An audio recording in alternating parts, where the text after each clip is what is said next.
Florentine, une femme de ménage dans ce foyer depuis 2 mois. Comme plusieurs filles de ménage, originaires du centre du pays, elle se rend habituellement au village pour la fête de Pâques. Mais cette année, elle a décidé de faire exception à la règle. Cette année, elle a décidé de ne pas aller fêter Pâques. À cause de Covid-19, je ne suis pas partie. À la question de savoir si après le passage de la pandémie, elle ira au village pour la prochaine Pâques, la réponse est plus que claire. Ah, oui, je serai la première même à sauter dans le cas. Si la patronne de Florentine a encore la chance de la voir avec elle cette année, d'autres ménages n'ont pas cette chance. Dans la commune de Cocody, précisément au quartier Palmeraie, ici, la dame Marlène Soro est à la tâche cet après-midi. Ce jour, les activités ménagères lui incombent. La raison, sa servante a déserté les lieux. Je venais d'accoucher, j'avais besoin d'aide. Donc elle est venue, elle a fait 1 mois, le début du 2e mois. Elle est venue me voir, elle dit que sa maman l'a appelée. Comme elle ne connaît pas son papa, elle doit aller au village pour aller connaître son papa. À 5 heures, la petite m'a réveillée. Je suis sortie, elle dit « Ah maman, je vais partir ». Je lui ai dit « Il n'y a pas de problème ». Donc je lui ai remis l'argent, son salaire. Je lui ai remis son salaire. Et monsieur s'est préparé à ça, puisque depuis elle ne faisait que parler de ça. Donc il s'est préparé à ça. Et je lui ai remis son argent, elle est partie. Conséquence, difficile de tenir et le ménage et les activités professionnelles. Je suppose que c'est à cause de la fête de Pâques qu'elle est partie fêter Pâques. J'avais déjà compris l'histoire, mais c'est un peu dommage parce que déjà ça m'affecte au niveau de mes activités. À la maison aussi, il y a le ménage à faire, les travaux à faire, il y a les enfants, le bébé. J'ai mon petit premier là-bas qui a 2 ans et demi. Ça fait que j'arrive pas à travailler parce que je tiens une boutique en ligne. Dans cette maison, l'ambiance est plutôt électrique entre la patronne et son employé depuis l'annonce du départ de sa fille de ménage pour les festivités de Pâques. Ça fait bientôt 1 mois que ma servante est avec moi. Elle est arrivée si j'ai bonne mémoire, le 5 ou le 3. Et 3 jours après, elle m'a annoncé qu'elle devait partir voir ses parents. Voilà. Je n'ai pas compris. Et je lui ai demandé, mais tu viens à peine de... Elle dit non, qu'elle doit aller voir ses parents et ça sera pendant le mois d'avril, genre la Pâques. Et donc, juste après ça, elle pourra revenir travailler. Donc, je n'étais pas contente, puis je lui ai dit qu'en fait, on ne pouvait pas aller et venir chez les gens comme ça. Voilà. Et j'ai décidé donc d'appeler la personne qui m'a recommandé la fille, mon aide ménagère actuelle. Et je lui ai fait cas. Elle a décidé de rentrer en contact avec les parents de la fille et de me revenir. Donc elle est rentrée en contact avec les parents de la fille. Ils lui ont fait savoir que c'était un peu une crise d'adolescence. Et c'était parce qu'elle avait son petit ami qui était au village. Et donc c'était pour ça qu'elle voulait retourner et tout. Et donc il allait pouvoir gérer la situation. Et puis pouvoir me revenir. Après aussi 2 jours comme ça, mais tanti, je veux juste te dire que si je m'en vais, je ne vais plus pouvoir revenir. J'ai dit ok, mais donc si tu ne reviens plus, moi je ne pourrai pas te payer puisque je ne suis pas payée avant le 5 du mois. Un refus qui n'est pas du goût de l'employé. J'ai commencé le travail le 2 février. Donc quand je suis venue, je vois que le travail ne m'arrange pas parce que dans le mois de février, quand elle m'a payé, elle a coupé, elle dit non, que moi je ne fais pas bien son travail. Non, comme elle a coupé dessus, elle dit comme il ne sait pas faire bien son travail, donc c'est pour là que je veux partir ailleurs. C'est le 2, ça me fait 2 mois. Moi je lui ai dit le 3, donc comme elle a dit c'est le 5 qu'on l'a payé, donc il attend que si on la paye, elle va me payer, puis j'ai parti. Cet employé ne sera pas de la fête de Paquino, déclinaison de la Pâques en pays baoulé, occasion de retrouvailles familiales et communautaires pour les populations du centre du pays. Klasu Maoro est un homme comblé. Chef de la communauté d'An de la commune de Bingerville, il repart chez lui les mains chargées de poulet. Un geste du conseil municipal pour qu'il passe une bonne fête de Pâques. Vraiment, je remercie monsieur le maire. Ça me doit encore vraiment la même. Je suis très content. Et je lui souhaite bonne fête. Comme lui, ils sont une centaine de chefs de communauté et guides religieux à avoir reçu des vivres et dons en nature à la veille des festivités pascales. Au départ, on aurait pu penser à un poisson d'avril compte tenu de cette période.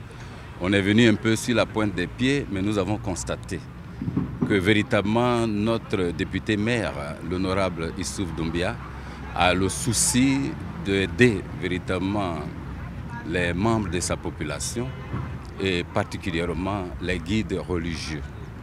Nous avons été gâtés à travers tous ces dons, une enveloppe et des poulets pour nous permettre de nous réjouir au cours de cette fête de la Pâque. À travers cet acte social, le conseil municipal entend témoigner sa solidarité à l'endroit de la communauté chrétienne qui va célébrer dans quelques jours la résurrection du Christ. L'honorable député maire Issouf Doumbia attache un point d'honneur à la religion, mais surtout au volet social. Alors disons que ce sont ces deux points combinés qui l'ont emmené aujourd'hui à organiser cette cérémonie pour aussi affirmer sa reconnaissance aussi envers toutes ces populations, ces responsables de nos populations, c'est-à-dire les guides religieux et aussi les chefs de communauté qui nous ont toujours accompagnés quand il s'agit de nous aider quant à véhiculer des messages de paix. Moment de partage et de communion, la Pâque est aussi un moment de grand rassemblement.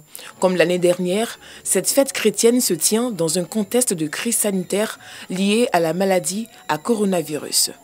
Occasion pour Jean-Claude Toka, premier adjoint au maire de Bingerville, d'inviter les populations de sa cité au respect des mesures barrières afin de freiner la propagation de la maladie. La deuxième caravane Esprit Jeune, Esprit de Paix a pour objectif de prévenir les violences électorales et inculquer par la sensibilisation la paix indispensable à l'essor de la Côte d'Ivoire. Au total, 10 communes visitées, Grand Bassam, Dabou, Bonoua, Daoukro, Toumodi, Bongwanou, Yamoussoukro, Diokwe, Abobo et Yopougon. L'initiative est de l'École des médias, le studio Mosaïque et la Fondation Dr Peter Grasseux. Il est très important que nous donnions la parole aux populations dans ce contexte, dans cette quête de la paix. Parce que quand il y a des violences, elles contribuent. Quand il y a des destructions, ces biens sont détruits. Et des vies humaines, ce sont des familles entières qui sont endeuillées. Et nous allons vers ces populations pour leur dire, bon voilà, il faut la paix en Côte d'Ivoire. Est-ce que vous êtes d'accord? Oui. Nous avons produit 108 capsules vidéo en langue nationale comme en langue française qui sont commencées à être diffusées déjà. Nous avons produit un certain nombre de reportages, de micro-trottoirs et de magazines sur le sujet, n'est-ce pas, qui sont déjà disponibles sur la plateforme et qui sont diffusés dans différentes radios. Pour Souleymane Oulaï, la manipulation des jeunes par les groupements politiques ainsi qu'une absence d'éducation civique sont des raisons de l'implication des jeunes dans les violences pré- et post-électorales. Durant la caravane, la parole a été donnée aux jeunes pour exprimer sans distinction de partis politiques, de religion et d'ethnie leurs opinions sur la fragilisation du tissu social et proposer des solutions pour une paix durable. Communication positive, on ne stigmatise pas une ethnie, on ne stigmatise pas une religion, on ne cite pas de partis politiques, on ne cite pas de leaders politiques, on propose des solutions pour la paix. L'Union européenne, partenaire de la caravane Esprit Jeune, Esprit de Paix, juge satisfaisant le bilan de la deuxième édition. Ces projets étaient très importants dans la mesure dans laquelle il a contribué à donner une voix spéciale aux jeunes, des jeunes qui représentent une personne très importante de la population de la Côte d'Ivoire, qui représente un potentiel énorme pour son avenir, pour son développement socio-économique. Dans chacune des localités visitées, les rencontres avec la jeunesse ont été enregistrées sous forme d'émissions publiques et diffusées sur les radios locales, ainsi que les 22 radios partenaires de la caravane. Les réseaux sociaux ont également contribué à élargir l'impact du message de paix véhiculé par la caravane. Esprit jeune, esprit de paix. Le président du Niger, Mohamed Bazoum, prête serment ce vendredi à Niamey, 2 jours après une tentative de coup d'État. Plusieurs chefs d'État africains doivent assister à la prestation de serment prévue à la mi-journée. Le passage de relais entre Issoufou et Bazoum est le premier entre 2 présidents démocratiquement élus dans un pays en proie aux attaques djihadistes. Bazoum, 61 ans, a été élu à l'issue du second tour de la présidentielle du 21 février avec plus de 55% des voix face à un ancien président, Mahaman Ousmane. La cérémonie d'investiture se tient au Centre international de conférence de Niamey. Mohamed Bazoum sera confronté au défi des attaques djihadistes menées dans son pays par des groupes affiliés à Al-Qaïda et l'État islamique dans sa partie ouest frontalière du Mali et du Burkina Faso par le groupe nigérien Boko Haram dans sa partie est frontalière du Nigeria.